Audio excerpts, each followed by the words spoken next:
Okay guys, இன்றைக்கி ஒரு புது மொபைல் எப்படி செட்டப் பண்ணுறதுன்னு டீட்டெயிலாக பார்க்கலாம். ஓகே, ஃபர்ஸ்ட் வந்து சுவிட்ச் ஆன் பண்ணிவிட்டு இந்த பேஜுக்கு வந்ததுக்கப்புறமா கீழே இருக்க ஆரோவை கிளிக் பண்ணுங்கள். நெக்ஸ்ட்டு லாங்குவேஜ் இங்கிலீஷ்னு செலக்ட் பண்ணிக்கோங்க. ஸோ செலக்ட் பண்ணிட்டு கீழே இருக்க நெக்ஸ்ட் பட்டனை கிளிக் பண்ணலாம். அதுக்கப்புறமா நம்மளோட கண்ட்ரி இந்தியாவை செலக்ட் பண்ணிக்கலாம். செலக்ட் பண்ணிட்டு நெக்ஸ்ட்டு கொடுங்க. அடுத்து பார்த்திங்க அப்படின்னா யூசர் அக்ரிமெண்ட் எல்லாமே கேட்பாங்க. ஸோ பார்த்திங்க அப்படின்னா நெக்ஸ்ட்டு கொடுக்கணும். ஓகேவா, இந்த இடத்துல வந்து ஓகே. அடுத்த பேஜில் வந்து உங்கள் பழைய மொபைலில் இருக்க டேட்டாஸை இம்போர்ட் பண்ணுறீங்களான்னு கேட்பாங்க. அதுக்கு ஆண்ட்ராய்டும் ஓகே, ஐஃபோனும் ஓகே, எது ரெண்டு வேணாலும் நம்ம வந்து இது பண்ணிக்கலாம். ஸோ இந்த மாதிரி இப்போ தேவையில்லை, ஸ்கிப் கொடுத்துக்கலாம். ஓகேவா, ஓகே. ஸ்கிப் கொடுத்துட்டு பார்த்திங்க அப்படின்னா நெக்ஸ்ட்டு பாஸ்வேர்ட் கேட்பாங்க. ஸோ நம்ம ஸ்கிப் கொடுத்துக்கலாம். நெக்ஸ்ட் பார்க்கலாம். அடுத்து இந்த இடத்துல வந்து கூகுள் சர்வீஸை வந்து அக்செப்ட் பண்ண சொல்லுவாங்க.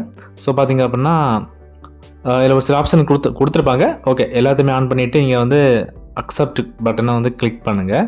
ஓகே, நெக்ஸ்ட் பேஜ் ஒரு சில ஆப்ஷன்ஸ் நம்ம ஆஃப் பண்ண வேண்டியிருக்கும். அது என்ன பார்த்திங்க அப்படின்னா ஃபர்ஸ்ட் ஆப்ஷன் ஆட்டோ அப்டேட்டு, அதை ஆஃப் பண்ணுங்கள். அந்த கிளைன்ஸ் அது வந்து தேவையில்லை, அதையும் வந்து ஆஃப் பண்ணிக்கோங்க. ஓகே, டர்ன் ஆஃப் கொடுத்துக்கலாம். நெக்ஸ்ட் வந்து குளோபல் சர்ச் இது ஆனில் இருக்கட்டும். ஆட்டோ அப்டேட் சிஸ்டம் ஆப்ஸ் அதை வந்து ஆஃப் பண்ணிக்கோங்க. நம்ம டேட்டா எல்லாமே தீர்ந்துடும்.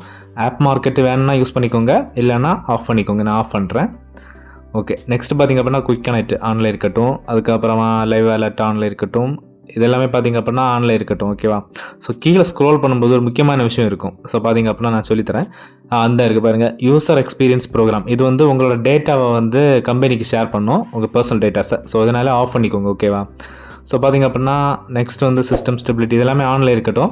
முடிஞ்ச அளவுக்கு அந்த யூசர் எக்ஸ்பீரியன்ஸ் இதை மட்டும் ஆஃபில் வச்சுக்கோங்க. அது கண்டிப்பாக ஆஃப்லாம் வைக்கணும். ஓகேவா, ஓகே. நெக்ஸ்ட் அக்ரி கொடுத்துட்டீங்க அப்படின்னா பேசிக் நேவிகேஷன் பட்டன்லாம் கேட்பாங்க, அதெல்லாம் டன் கொடுத்துருங்க. நெக்ஸ்ட்டு ஸோ இந்த மாதிரி உங்கள் ஃபோனோட யூஐ கேட்பாங்க, கெட் ஸ்டார்டடாக கிளிக் பண்ணிக்கோங்க. ஓகேவா, ஆல்மோஸ்ட் நம்ம செட்டப் பண்ணியாச்சு. இப்போ பார்த்திங்க அப்படின்னா நம்ம ஃபோனோட இன்டர்ஃபேஸுக்குள்ளே வந்துட்டோம். ஓகேவா, ஸோ புது ஃபோனை இப்படி தான் செட்டப் பண்ணோம். ஓகேவா.